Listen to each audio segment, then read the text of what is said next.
Սամվել Կարապետյանը քաղաքական դաշտում ամբողջովին անծանոթ,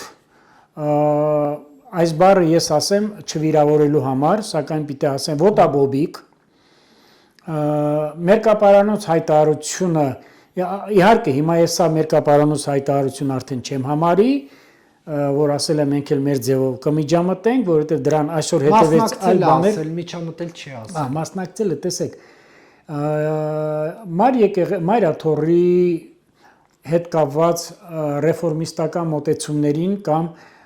աշխատանքների բարելավմանը կարող եմ նաև մասնակցություն ունենալ դուք,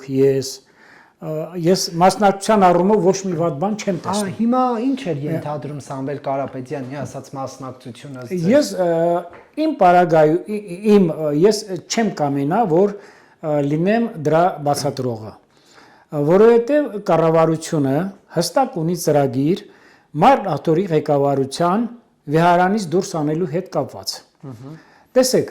ես ուզում եմ մի քիչ էլ փակագծերը բացեմ կուսակրոնության կամ ուխտազանցության եւ այլ եւ այլը։